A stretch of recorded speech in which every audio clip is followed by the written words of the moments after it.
每逢一到啲節慶嘅日子，有隻雞上台，啲人就特別興奮。所以今日我同大家分享我炮製嘅紙包香草雞。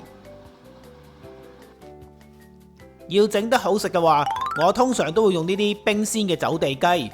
喺美加呢邊一般超級市場買到嘅白雞，肉質咧會比較腍。如果有得揀嘅話，我通常都唔會買佢哋嚟食嘅。唔想焗到隻雞咧太熟，令到啲肉咧鞋霎霎嘅話，就最好學我咁樣開咗邊先拎去焗。喺雞籮柚左右兩邊嘅位置，圓骨咁樣咧，用鉸剪或者用刀將佢剪開佢嘅。千祈唔好剪到嗰條又粗又硬嘅尾龍骨，如果唔係咧，你剪嚟剪去都剪唔到噶啦。你哋睇下幾簡單，輕輕鬆鬆咁樣就將條尾龍骨連埋個雞籮柚同埋頸骨嘅位置，一次過咁樣全部清走晒佢。跟住大家就可以清水下邊將隻雞嘅內籠咧徹底咁洗乾淨。將隻雞洗乾淨抹乾之後，我哋額外做多少少嘅功夫，令到隻雞更容易焗得熟。用一把刀或者鉸剪喺雞髀嘅位置咧圓骨咁樣剪開，咁樣就可以令到雞髀喺短時間裏邊都可以焗得熟。另外攞把刀或者叉出嚟，喺雞背嘅位置咧密密麻麻咁樣吉啲窿仔落去。咁樣可以令到啲調味料嘅味道更快滲入去啲肉入邊，跟住就將我指定份量嘅調味料，大部分咧都放喺雞背嘅位置，大概咧2/3嘅調味料都要放喺雞背嗰部分，因為雞背嗰部分有骨啊，所以你唔放多啲調味料落去呢，可能隨時都會唔夠味噶。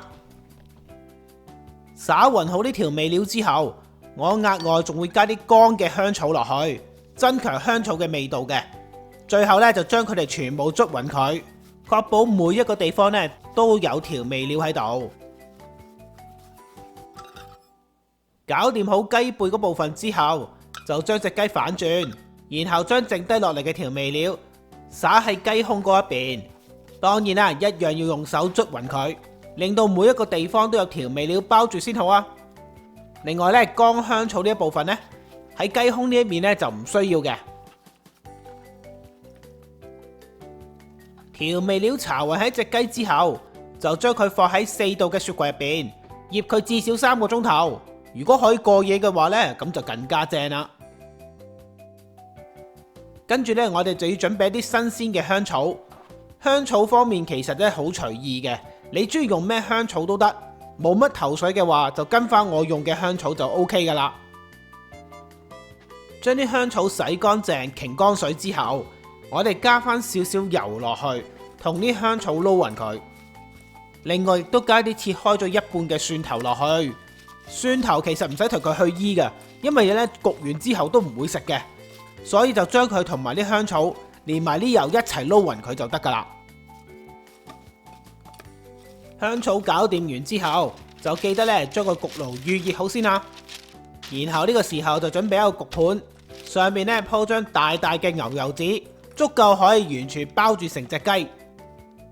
跟住就將頭先處理好嘅香草同埋蒜頭鋪晒喺啲牛油紙上面先，再喺啲香草上面放翻頭先我哋醃好嘅雞上去。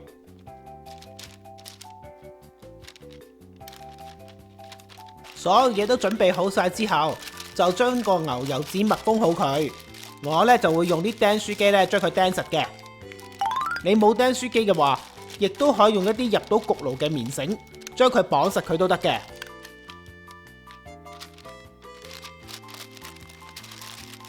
如果你想雞胸表皮嗰部分，想焗到佢有少少金黃脆脆地嘅效果，就要學我咁樣再加多個焗盤上去。當然啦，你唔加都冇問題噶吓，就咁焗都可以嘅。跟住就用翻我指定嘅時間同溫度，用一個較為高溫、短時間嘅焗法，將隻雞焗熟佢就食得噶啦。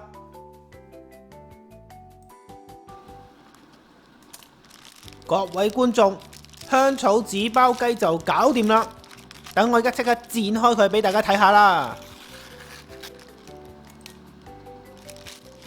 哇！你嚟睇下啦，真係冇花冇假噶，隻雞焗到幾咁金黃靚仔，真係睇見都興奮啊！